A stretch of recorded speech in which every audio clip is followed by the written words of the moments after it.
आज हिंदी दिवस नहीं है, लेकिन इसके बावजूद हम आज हिंदी पर बात करना चाहते हैं। आमतौर पर हमारे देश में हिंदी पर चिंता जताने का आयोजन सिर्फ 14 सितंबर यानी हिंदी दिवस के दिन होता है और साल के बाकी 364 दिन हिंदी पर कोई बात नहीं करता। हिंदी दिवस पर गोष्ठियां करना, सेमिनार आयोजित करना और हिंदी की मौजूदा परिस्थिति पर चिंता जताना तमाम लोगों की जीविका का एक साधन बन चुका है।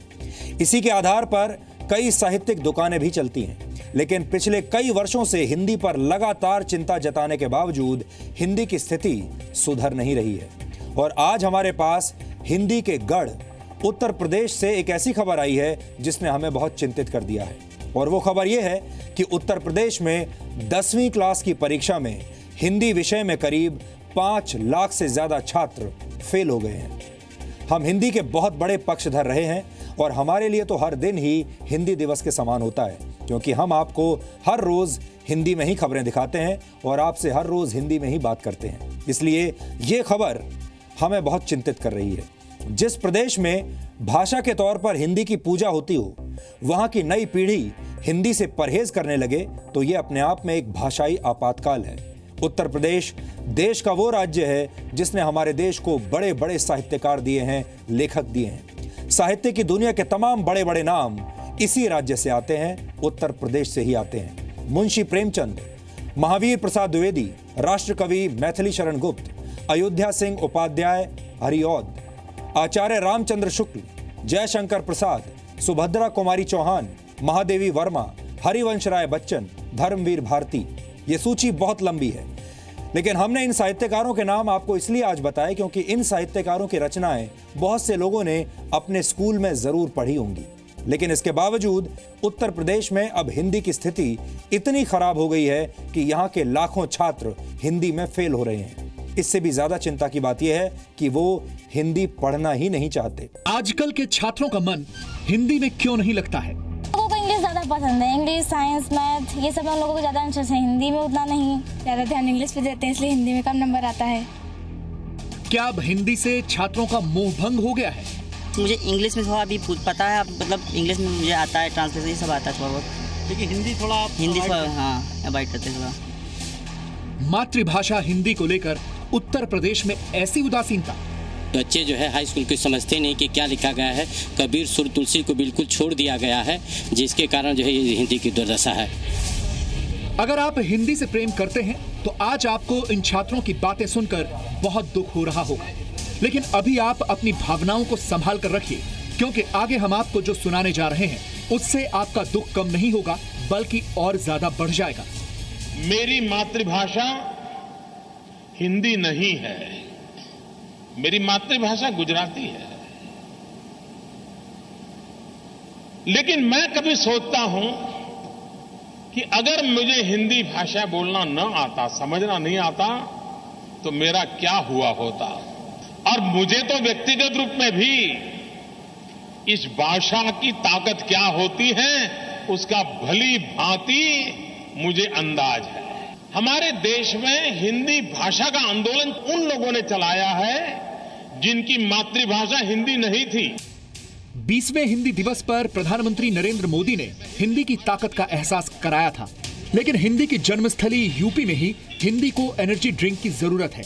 हिंदी का गढ़ माने जाने वाले उत्तर प्रदेश में इस साल 10वीं की परीक्षा में करीब 5.25 लाख छात्र फेल हो गए।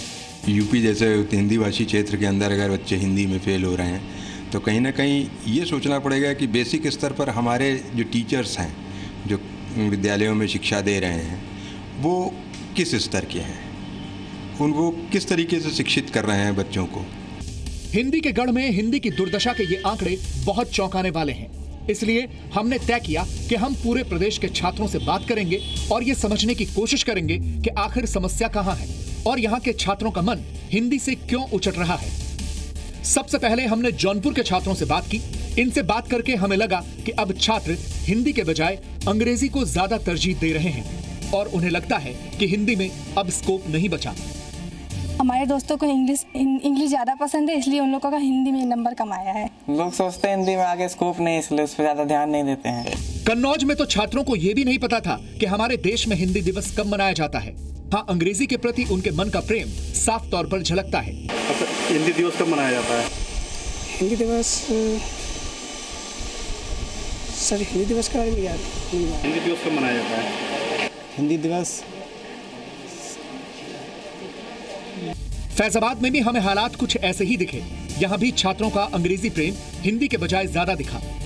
हिंदी वो सोचते हैं कि हिंदी हमारा 3 महीने में कोचिंग कर लेंगे और हिंदी उन लोग की रेडी हो जाएगी, इसलिए हिंदी पे ध्यान देते नहीं उन लोग। घर वाले हैं जो हिंदी को छोड़कर इंग्लिश, मैथ, साइंस इसमें ज़्यादा ध्यान देते हैं बच्चों को पढ़ाने में। इंग्लिश ज़्यादा ध्यान देते हैं, हिंदी देते हैं ध्यान। गोरखपुर के शिक्षक मानते हैं कि अब पहले के बजाय छात्रों की पढ़ाई का स्तर बहुत ज्यादा गिर चुका है। अधिक चीज़ तो हम कमी मानते हैं कि हमारा विद्यालय स्तर पर प्रधानाचार्य हैं, शिक्षक हैं, हम इसको स्वीकार करने में कोई दो राय नहीं है कि हमारे ओर से कमी हो रही है। ठीक से बच्चों को हम देख नहीं पा रहे हैं कि उनके हिंदी का ज्ञान क्या है। यूपी के 183 स्कूल ऐसे हैं जहां एक भी छात्र पास नहीं हुआ। इनमें सबसे ज्यादा 24 स्कूल गाजीपुर के हैं। हिंदी के गढ़ में हिंदी की बदहाली पर अभिभावक अंग्रेजी को प्राथमिकता देने को जिम्मेदार ठहराते हैं। और कहीं पर भी जाइए, आप जॉब के लिए जाइए, कहीं पर भी इंग्लिश की वैल्यू बढ़ गई है। सिस्टम, एजुकेशन सिस्टम ही ऐसा हो रहा है कि हिंदी मीडियम से काम नहीं चल रहा बच्चों का। जब प्रदेश के बाकी जिलों में हिंदी के प्रति छात्रों का ऐसा व्यवहार है तो लखनऊ से ज्यादा उम्मीद करना बेकार था। कि मॉडर्न हमारा एरा तो इंग्लिश की तरफ बढ़ रहा है। ज़्यादातर लोग हिंदी के वर्ड भूलते जा रहे हैं। इंग्लिश के वर्ड अपने डेली रूटीन में ज़्यादा ला रहे हैं। अंग्रेजी ऐसे बोलेंगे तो लोगों को प्रभाव पड़ेगा। हिंदी नहीं है? नहीं। तो हिंदी आप पढ़ते होंगे? हाँ, पढ़ते भी हैं। का आता है आपको? हाँ। सुनाइए जरा। का खा गा गा इया चा छा जा झा उआ टा ठा दा दा अड़ा छा छा जा। इन बच्चों को हिंदी क्यों नहीं पसंद है, इसका जवाब आगरा के छात्र दे रहे हैं। क्योंकि हिंदी हार्ड है लिखने में थोड़ी सी। अच्छा। और इंग्लिश ज़्यादा पसंद है, ऐसा क्यों? मतलब आपकी भाषा हिंदी और आप अंग्रेजी पसंद कर रहे हैं? अब हाल ही में इंग्लिश चल रही है सबसे ज़्यादा, वो ही हर फील्ड में ज़्यादा जरूरी है, इसीलिए इंग्लिश। कुल मिलाकर हिंदी के गढ़ में हिंदी की दुर्दशा देखकर आपको भी अच्छा नहीं लग रहा होगा, लेकिन ये वो कड़वी हकीकत है जिससे मुंह नहीं मोड़ा जा सकता। ब्यूरो रिपोर्ट, जी मीडिया। भारतीय युवाओं के स्मार्टफोन में औसतन 32 ऐप्स होते हैं, जिनमें से औसतन 8 या 9 हिंदी भाषा से जुड़े होते हैं। भारतीय युवा यूट्यूब पर 93% हिंदी वीडियो ही देखते हैं। इंटरनेट की दुनिया में हिंदी को बढ़ाने में यूनिकोड ने अहम भूमिका अदा की है। यूनिकोड एक ऐसी तकनीक होती है जो कंप्यूटर पर हर एक अक्षर के लिए एक विशेष नंबर प्रदान करता है, फिर चाहे कोई भी सॉफ्टवेयर प्लेटफॉर्म हो, प्रोग्राम हो या भाषा हो। अभी इंटरनेट पर 15 से ज्यादा हिंदी सर्च इंजिन्स मौजूद हैं। डिजिटल मीडिया में हिंदी कंटेंट की मांग 94% की दर से बढ़ रही है, जबकि अंग्रेजी कंटेंट की मांग 19% की दर से बढ़ रही है। 21% भारतीय लोग हिंदी में इंटरनेट का उपयोग करना चाहते हैं, लेकिन अभी भी इंटरनेट पर अपना साम्राज्य स्थापित करने के लिए हिंदी भाषा को बहुत जोर लगाना होगा। हिंदी अभी भी इंटरनेट पर 10 सबसे बड़ी भाषाओं में शामिल नहीं है। सबसे बड़े सर्च इंजन गूगल की 95% सर्च सामग्री अभी भी अंग्रेजी में ही उपलब्ध है। गूगल पर बाकी 5% में हिंदी और अन्य भारतीय भाषाओं की सामग्री है। इसके अलावा दुनिया में सिर्फ 0.04% वेबसाइट ही हिंदी में है। यानी इंटरनेट की दुनिया में हिंदी को अभी बहुत लंबा सफर तय करना है। हमें लगता है कि इस दौर में हिंदी को सामाजिक प्रतिष्ठा और रोजगार से जोड़ने की जरूरत है।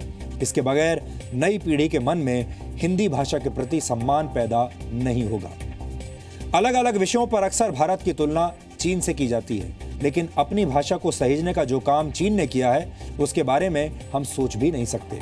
चीन ने अपनी भाषा के लिए बाकायदा एक कानून बनाया है जिसका नाम है law of the People's Republic of China on the standard spoken and written Chinese language. इस कानून के मुताबिक चीनी भाषा को आगे बढ़ाने और उसे पढ़ाने की जिम्मेदारी देश की है, और साथ ही देश ये भी तय करेगा कि उनके देश के वैज्ञानिक शोध अपनी भाषा में ही किए जाएं। इसके अलावा चीन ऐसे लोगों का या संस्थाओं को भी सम्मानित करता है जिन्होंने चीनी भाषा के उत्थान के लिए काम किया हो।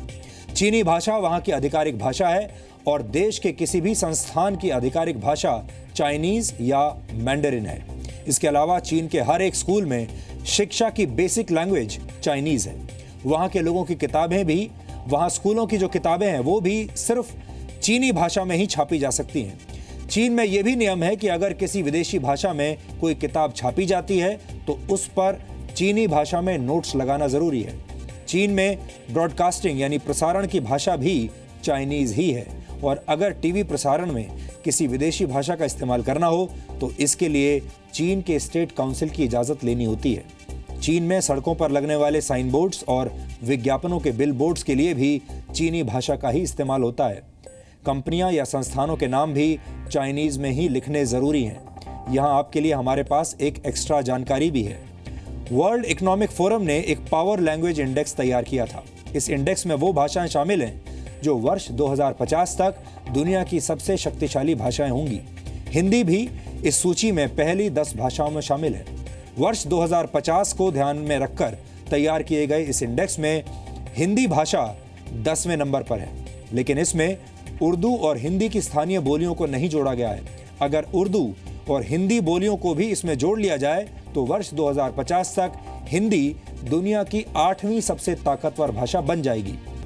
आप गौर से देखेंगे तो आपको महसूस होगा कि अंग्रेजी ने भारत को 2 हिस्सों में बांट दिया है। एक हिस्सा वो है जो हिंदी को तुच्छ समझता है, छोटा समझता है। ये करीब 30 से 35 करोड़ लोगों का भारत है जो 21वीं सदी के साथ कदम बढ़ाते हुए दिखता है, नजर आता है। ये वो भारत है जो अंग्रेजी जानता है या जानना चाहता है और भारत पर राज करता है। दूसरी तरफ करीब 80 करोड़ लोगों का वो भारत है जो हिंदी, तमिल, तेलुगु और कन्नड़ सहित तमाम क्षेत्रीय भाषाएं बोलता है। आप ये भी कह सकते हैं कि 80 करोड़ लोगों का ये भारत बाकी के भारत का वैचारिक उपनिवेश बना हुआ है। ये वो भारत है जो गांवों से निकलकर शहर जाता है और सबसे कम साधनों में जिंदा रहता है और तरक्की भी करता है। इसकी वजह यह है कि इस गरीब भारत की भाषा हिंदी है।